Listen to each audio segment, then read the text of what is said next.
It was a very important phase, and I think the middle phase of a T20 innings is grossly underrated. Of course, Tom would know as a coach that this is the engine room of the T20 innings, and if you don't get it right, then you're just chasing shadows, and that's exactly what happened. Where there were two spinners bowling on a good surface, and you were not aggressive enough, and it came from both ends. It's not just about Devdutt Padikkal who had the start.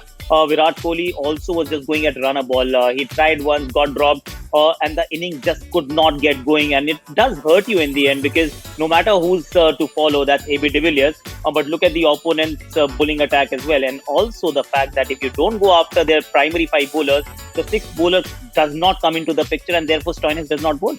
Yeah, look, I think you need to be a lot more creative. They would have known exactly how those overs were going to play out, and they would have discussed it. To me, as I mentioned at the end of that innings, I just felt that it didn't appear that conversation was had around targeting certain bowlers. You know, we all have different strengths, we all have different preferences, and there was an advantage at the crease at that time. There was a left and right hander, so you know, generally with spinners, if you've got that combination at the crease, there's always a batsman that has a preferred option against one of those spinners. And, you know, you need to be targeting in those middle overs at least one boundary an over to accumulate the number of runs that you need.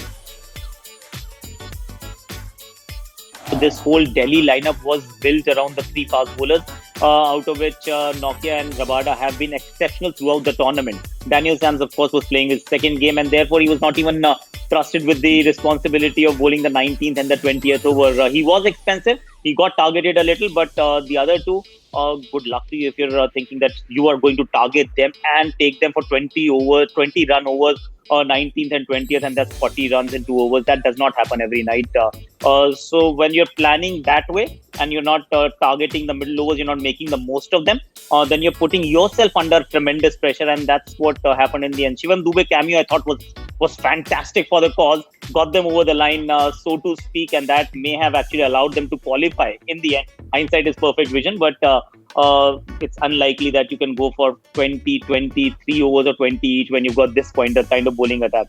Both the pace bowlers were excellent. You know, I think between them they went for 63 runs for those five wickets. So I agree with Akash in that you know you need to recognise certain areas of bowling attacks that you need to target and take full advantage of. And it was quite clear that there was uncertainty in their approach.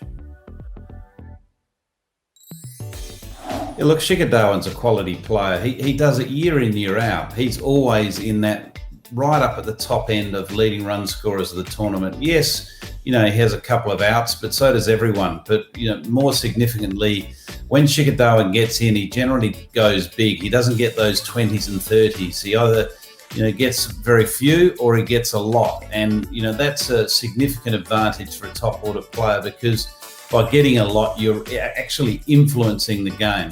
And for Rahane also to join the party and find form, that was a critical moment for Delhi, because again, another experienced player going into finals cricket with some form under their belt, particularly with the concern over Prithvi Shaw. Yes, and when you think about Ajinkya Rahane, this was the kind of total as well that suits his style of play.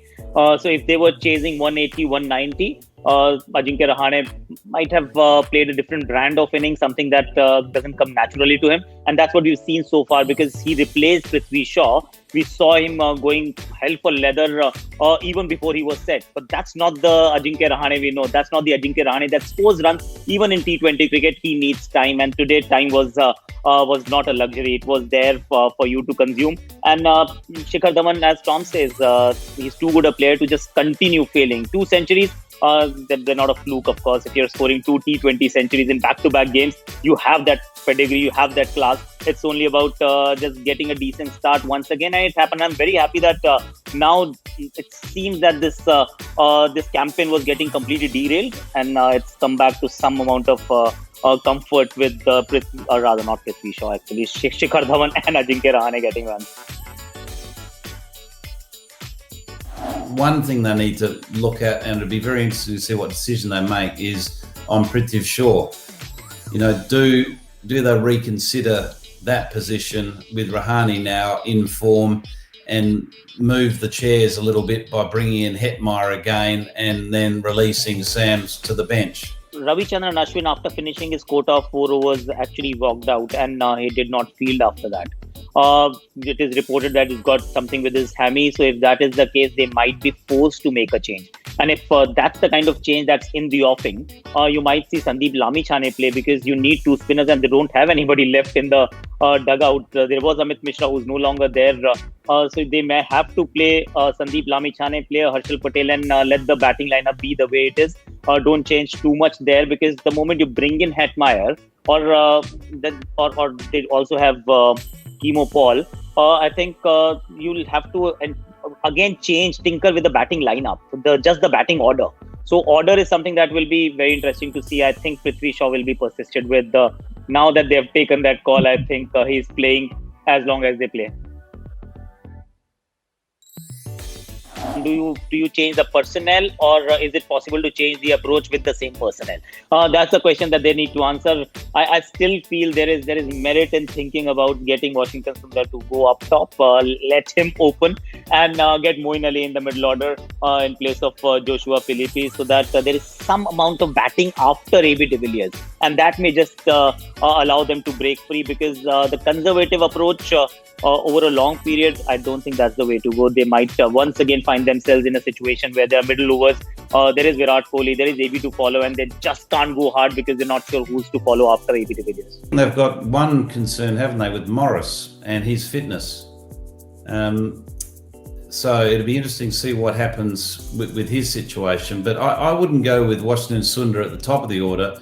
I'd be swapping Josh Philippe with Moeen Ali at the top of the order. And that'd be the only change I would make if Morris is fit.